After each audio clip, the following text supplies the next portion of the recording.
അസ്സലാമു അലൈക്കും. നമസ്കാരം. ഞാനിപ്പോൾ ഇന്ന് സൗദിയിലെ പ്രവാസികളുടെ പ്രധാനപ്പെട്ട കാര്യം കേട്ടോ. അറിയുന്നവരുണ്ടാകും, അറിയാത്തവരുണ്ടാകും, എല്ലാവർക്കും ഷെയർ ചെയ്യാം. സൗദി അറേബ്യ ജോലി ചെയ്യുന്ന നിങ്ങളെ ഫാമിലിയെ 3 മാസത്തെ ഉംറ വിസയ്ക്ക്, നിങ്ങൾ പേഴ്സണലായിട്ടുള്ള 3 മാസത്തെ ഉംറ വിസയ്ക്ക് കൊണ്ടുവരുന്ന ആളുടെ ശ്രദ്ധയ്ക്ക് പറയാൻ പോകുന്നത്. നിങ്ങൾ ഗ്രൂപ്പായിട്ട് കൊണ്ടുവരില്ല, നിങ്ങളെ പേഴ്സണലായിട്ട് 3 മാസത്തെ ഉംറയ്ക്ക് കൊണ്ടുവരുന്ന ശ്രദ്ധയ്ക്ക്. നിങ്ങളിവിടെ എയർപോർട്ടിൽ, സൗദിയിലെ എയർപോർട്ടിൽ നിന്ന് ഇറങ്ങുമ്പോൾ അവിടെ നിങ്ങളെ ഉംറൻ്റെ ഗ്രൂപ്പ്, ഈ മുത്തവഫിൻ്റെ ഗ്രൂപ്പിലെ ആളുകൾ എന്ന് ചോദിച്ചിട്ടും നിങ്ങളുടെ പാസ്പോർട്ട് ചോദിക്കും. ഈ പാസ്പോർട്ട് നോക്കി ഉംറയാണ് ചോദിക്കുക. അപ്പോൾ നിങ്ങൾ ഉംറ എന്ന് പറയും. പാസ്പോർട്ട് വാങ്ങി അവർ പറയും മക്കത്തേക്ക് പോകാൻ ടാക്സി ഉണ്ട്, ഫ്രീ ആയിട്ട് പോകാം എന്ന് പറയും. നിങ്ങൾ ആ ടാക്സിയിൽ കയറുകയും ചെയ്യും. നിങ്ങൾ ടാക്സിയിൽ കയറി മക്കത്ത് ഉംറയ്ക്ക് അവിടെ ഇറക്കി തരും.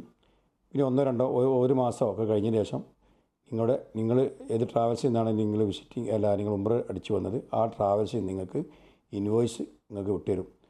നിങ്ങൾ ടാക്സിയിൽ മക്കത്തേക്ക് പോയ 807 രൂപയുണ്ട്, അല്ലെങ്കിൽ എത്ര കാശെന്ന് വെച്ചാൽ അത് എഴുതിയിട്ട് നിങ്ങൾക്ക് ഇൻവോയ്സ് വിട്ടുതരും, നിങ്ങൾ അടക്കണം എന്ന് പറഞ്ഞിട്ട്.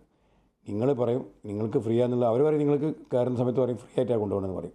പക്ഷെ അത് ഫ്രീ അല്ല, അവർ കളവ് പറഞ്ഞിട്ട് നിങ്ങളെ പുതിയ തട്ടിപ്പ് ഇരയാക്കുകയാണ്. അപ്പോൾ എന്നെല്ലാം ശ്രദ്ധിക്കുക. നിങ്ങൾ ഫാമിലി നിങ്ങൾ ഉംറയ്ക്ക് കൊണ്ടുവരുമ്പോൾ എയർപോർട്ടിൽ നിന്ന് ഇറങ്ങി കഴിഞ്ഞാൽ നിങ്ങൾ പാസ്പോർട്ട് ചോദിക്കുമ്പോൾ പാസ്പോർട്ട് കൊടുക്കാം. പക്ഷേ പാസ്പോർട്ട് കൊടുക്കുമ്പോൾ നിങ്ങൾ പറയാം ഞാൻ പേഴ്സണലായിട്ടുള്ള എൻ്റെ ഉംറയ്ക്കാണ് കൊണ്ടുവന്നത്, ഗ്രൂപ്പിലല്ല വന്നത്, അതുകൊണ്ട് എനിക്ക് ഫ്രീ ആയിട്ട് മക്കത്തേക്ക് പോകേണ്ട ആവശ്യമില്ല, എൻ്റെ പാസ്പോർട്ട് തിരിച്ചു തരാമെന്ന് പറയാം. അവർ തിരിച്ചു തന്നിട്ടില്ലെങ്കിൽ നിങ്ങൾക്ക് നിയമപരമായി നിങ്ങൾ നേരിടാം. യാതൊരു തടസ്സവുമില്ല. മറക്കണ്ട. എന്ത് സംശയം എടുക്കാം. അസ്സലാമു അലൈക്കും.